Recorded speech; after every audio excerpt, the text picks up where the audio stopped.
Indonesia resmi bergabung dengan BRICS, peluang dan tantangan di era ekonomi global. Indonesia baru saja secara resmi bergabung dengan BRICS, kelompok ekonomi non-barat yang terdiri dari Brasil, Rusia, India, Tiongkok, dan Afrika Selatan.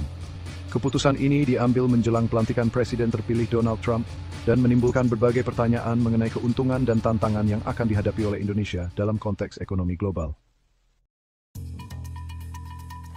Posisi tawar Indonesia di panggung internasional. Bergabungnya Indonesia ke BRICS memberikan posisi tawar yang lebih kuat dalam diplomasi internasional. Pengumuman tersebut langsung berdampak positif pada pasar, dengan nilai tukar rupiah yang menguat. Dengan bergabung dalam BRICS, Indonesia menunjukkan bahwa kita adalah negara besar dengan potensi ekonomi yang signifikan.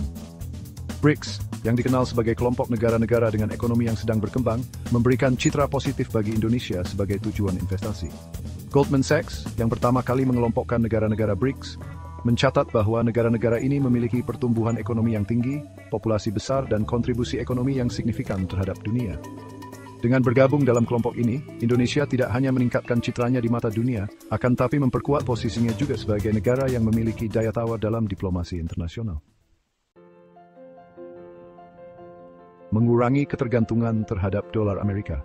Salah satu keuntungan utama dari keanggotaan ini adalah potensi untuk mengurangi ketergantungan terhadap dolar Amerika Serikat. BRICS memiliki wacana untuk mengurangi dominasi dolar dalam transaksi internasional. Meskipun dolar tetap menjadi mata uang internasional, kita bisa mulai mendiversifikasi penggunaan mata uang lokal dalam perdagangan antar negara anggota. Hal ini diharapkan dapat meningkatkan stabilitas mata uang di negara-negara BRICS dan mengurangi risiko sanksi ekonomi yang seringkali menggunakan dolar sebagai alat. Dalam konteks ini, Tiongkok sebagai pemimpin BRICS memiliki target untuk melakukan internasionalisasi mata uangnya, yuan. Penggunaan mata uang lokal dalam transaksi antar negara anggota BRICS dapat membantu mengurangi ketergantungan terhadap dolar, karena bagaimanapun juga dolar sangat kuat sebagai mata uang di dunia. Akan tetapi tentu saja, lebih kepada diversifikasi mata uang transaksi untuk meningkatkan stabilitas ekonomi. Tantangan dalam hubungan dengan Amerika Serikat. Namun, tantangan juga muncul, terutama terkait dengan hubungan Indonesia dengan Amerika Serikat. Harus disadari meskipun Indonesia bergabung dengan BRICS, penting untuk tetap menjaga hubungan baik dengan negara-negara maju, termasuk AS. Kita harus memposisikan diri sebagai negara non-blok yang tetap berhubungan baik dengan semua pihak. Ini penting untuk menjaga surplus neraca dagang dan memastikan bahwa Indonesia tidak terjebak dalam ketegangan geopolitik. Dalam konteks perdagangan, potensi peningkatan ekspor ke negara-negara BRICS. Tercatat bahwa ekspor Indonesia ke negara-negara anggota BRICS telah meningkat sekitar 12% dalam beberapa tahun terakhir. Ini adalah peluang bagi Indonesia untuk memperkuat posisinya di pasar global. Namun, harus ingat akan perlunya pengendalian impor, terlebih khusus terhadap barang ilegal atau selundupan yang dapat merugikan industri dalam negeri. Stabilitas ekonomi dan pertumbuhan.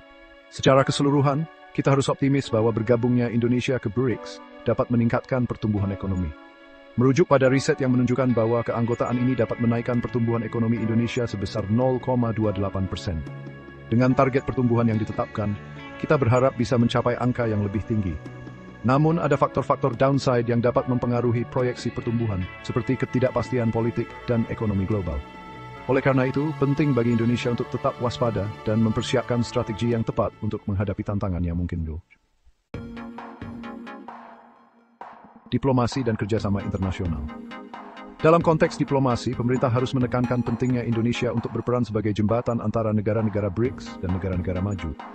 Kita harus bisa menciptakan narasi yang harmonis bahwa kehadiran kita di BRICS adalah untuk stabilitas regional dan untuk menghadapi masalah-masalah di negara-negara berkembang.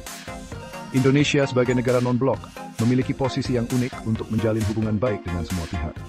Indonesia dapat menjadi mediator yang efektif dalam mengurangi ketegangan antara negara-negara BRICS dan negara-negara maju, termasuk Amerika Serikat. Dengan pendekatan diplomasi yang tepat, Indonesia dapat memperkuat posisinya di panggung internasional dan memastikan bahwa kepentingan nasional tetap terjaga. Potensi ekspor dan impor.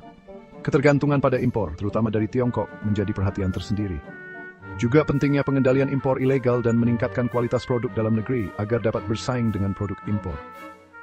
Kita harus membangun kesadaran masyarakat untuk lebih mencintai produk dalam negeri.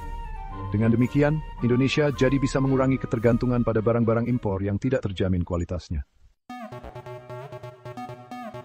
Kesimpulan.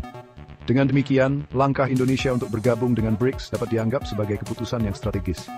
Ini tidak hanya memberikan nilai tawar di mata dunia, tetapi juga membuka peluang untuk meningkatkan stabilitas ekonomi dan mengurangi ketergantungan terhadap dolar AS. Namun, tantangan dalam menjaga hubungan baik dengan negara-negara maju dan mengelola perdagangan tetap menjadi perhatian utama. Mari berharap bahwa dengan pendekatan yang tepat, negara Indonesia yang kita cintai dan banggakan ini dapat memanfaatkan keanggotaan ini untuk mencapai tujuan ekonomi yang lebih baik di masa depan. Terima kasih sudah menonton. Sampai jumpa di video selanjutnya.